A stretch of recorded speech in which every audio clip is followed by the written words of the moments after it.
ओम नमो भगवते वासुदेवाय। आप सभी को योगिनी एकादशी की हार्दिक शुभकामनाएं।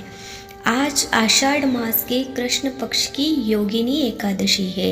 इस दिन जो भी भक्त सच्चे मन से भगवान विष्णु की पूजा करके व्रत की कथा पढ़ता है अथवा सुनता है, भगवान विष्णु उनके सभी दुखों को दूर कर देते हैं और उनकी सभी मनोकामनाएं भी पूर्ण करते हैं। जो प्रिय श्रोताओं, आज की वीडियो में आप सुनेंगे एकादशी की कथा। आज योगिनी एकादशी की जिस कथा का वर्णन आप सुनने वाले हैं, उस कथा का महात्म्य में स्वयं भगवान श्री कृष्ण ने अपने श्रीमुख से धर्मराज युधिष्ठिर को बताया था। धर्मराज युधिष्ठिर स्वयं पर समय समय पर भगवान कृष्ण से एकादशी व्रतों का महात्म्य पूछते रहते थे और खुद भी वे एकादशी का व्रत करते हैं।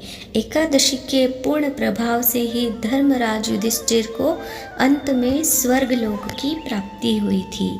तो आइए रसपान करते हैं योगिनी एकादशी की कथा का। पौराणिक कथाओं के अनुसार महाभारत काल के समय की बात है। एक बार धर्मराज युधिष्ठिर ने भगवान वासुदेव से कहा, हे त्रिलोकीनाथ, मैंने ज्येष्ठ मास के कृष्ण पक्ष की निर्जला एकादशी की कथा सुनी। अब आप कृपा करके आषाढ़ मास के कृष्ण पक्ष की एकादशी की कथा भी सुनाइए। इस एकादशी का नाम तथा महत्व क्या है, सो आप मुझे विस्तार पूर्वक बताइए। भगवान कृष्ण ने धर्मराज युधिष्ठिर के प्रश्न का उत्तर देते हुए इस प्रकार कहा, हे पांडुपुत्र, आषाढ़ मास के कृष्ण पक्ष की एकादशी का नाम योगिनी एकादशी है।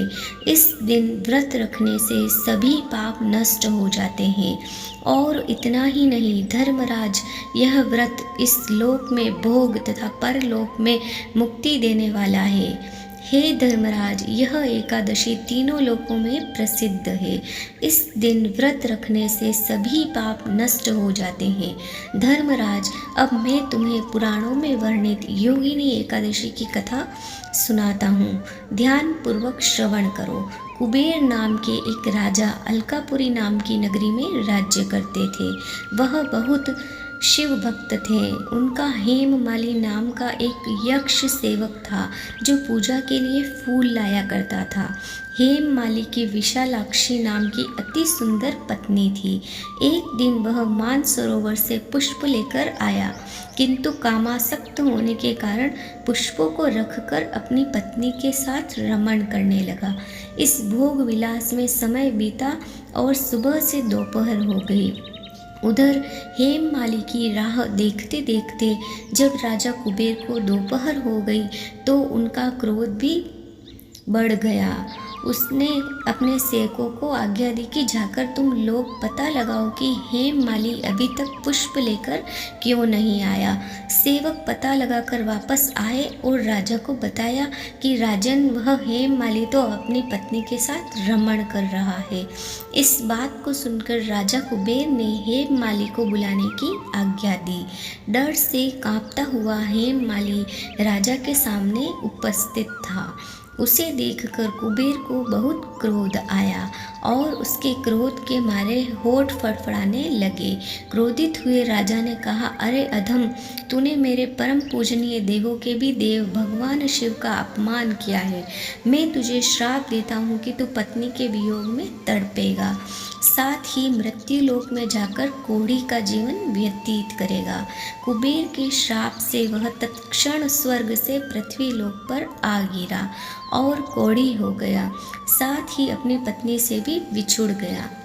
मृत्युलोक में आकर उसने अनेक भयंकर कष्ट भोगे, मगर भगवान विष्णु की कृपा से उसकी बुद्धि मलिन नहीं हुई और उसने अपने पूर्व जन्म की भी सुध रही। अनेक कष्टों को भोगता हुआ तथा अपने पूर्व जन्म के कुकर्म को याद करता हुआ हेममाली हिमालय पर्वत की ओर चल पड़ा। चलते चलते वह मार्कंडेय ऋषि के आश्रम में जा पहुंचा। वह ऋषि बहुत ही वृद्ध और महान तपस्वी थे। वह दूसरे ब्रह्मा के समान जान पड़ते थे और उनका वह आश्रम ब्रह्मा जी के सभा के समान शोभा दे रहा था। ऋषि को देखकर हेममाली वहां पहुंचा और उन्हें प्रणाम करके उनके चरणों में आ गिरा। हेममाली को दुखी देखकर मार्कंडेय ने पूछा, तूने कौन से निकृष्ट कर्म किए हैं जिससे तू कोढ़ी हुआ और यह भयानक कष्ट भोग रहा है।